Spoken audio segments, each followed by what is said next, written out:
Hello friends, कैसे हैं आप सब। आशा करता हूँ आप सब बहुत अच्छे होंगे। तो दोस्तों, मैं बात करना चाहता हूँ कि अक्सर आपने सुना होगा कि अगर किसी के कोई चोट लग जाती है या किसी घटना में किसी का मानसिक चोट होती है या शारीरिक चोट होती है, लेकिन इस चोट लगने के बाद लोगों को कहते सुना होगा कि इसको कंपनसेशन मिलना चाहिए, यानी मुआवजा मिलना चाहिए।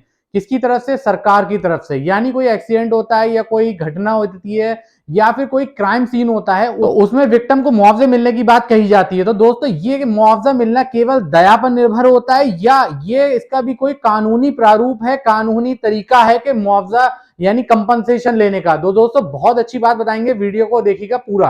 दोस्तों, किसी भी क्राइम में सजा मिलने की बात तो सब जानते हैं, लेकिन क्या आप जानते हैं कि उसमें सजा के बावजूद भी आप कंपनसेशन ले सकते हैं? तो ये चीज आपने नहीं सुनी होगी दोस्तों, क्योंकि अक्सर कोई क्राइम होता है या कोई अपराध कारित किया जाता है तो दोस्तों उसको हम एक एफआईआर फाइल होती है, उसके आईपीसी के अकॉर्डिंग उसे दंड दिया जाता है। लेकिन क्या बात यहीं रुक जाती है? क्या दंड मिलना ही सब कुछ हो जाता है एक पीड़ित के लिए, यानी एक विक्टिम के लिए?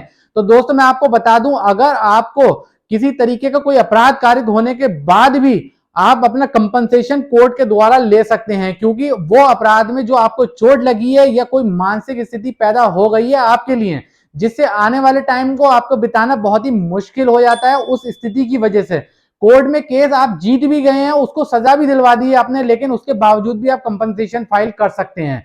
क्योंकि इस प्रावधान को अक्सर लोग नहीं जानते हैं। तो केवल लोग इतना जानते हैं कि अगर किसी ने किसी को मारा है, उसको कोर्ट में जाके उसको सजा मिल गई तो उनको खुशी मिल जाती है, ठीक है, कोर्ट में सजा उसने उसको दे दी गई है तो हमारे लिए बहुत अच्छी बात है। लेकिन नहीं, आप उसका कंपनसेशन भी फाइल कर सकते हैं। जी हाँ दोस्तों, ये प्रावधान मौजूद है सीआरपीसी के सेक्शन 357 के अंडर सेक्शन 3 में, जो कि हमारे कोर्ट को पावर देता है, ऑर्डर देता है कि अगर हमारी कोर्ट चाहे तो उसमें उसको कंपनसेशन भी दे सकती है।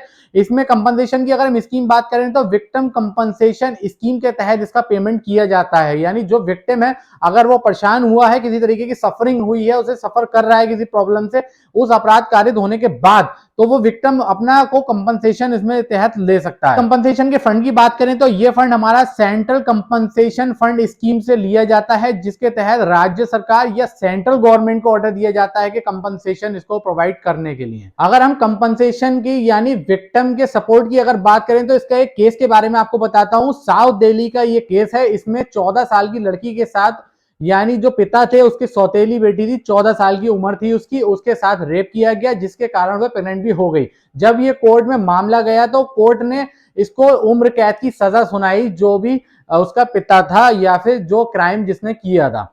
अब उसके बाद होता है क्या है, जब उसको सजा तो दे दी गई, लेकिन कोर्ट ने साथ ही साथ कंपनसेशन के लिए भी ऑर्डर कर दिया। जो 14 साल की लड़की थी उसके लिए, जो उसके पेट में बच्चा था उसके लिए 7.5 लाख रुपए का कंपनसेशन के ऑर्डर दे दिए गए हैं, जो कि सेंट्रल गवर्नमेंट या फिर दिल्ली गवर्नमेंट उसको पूरा करेगी 7.5 लाख रुपए का कंपनसेशन स्कीम द्वारा। तो दोस्तों, आपको अपने लॉस पूरे जानने चाहिए और आपको कोई नया सीखने को, नया जानने को मिला हो, मेरे चैनल को सब्सक्राइब कर दीजिएगा, वीडियो को ज्यादा शेयर कर दीजिएगा। देखते रहिए मेरे YouTube channel legal reference. Thank you.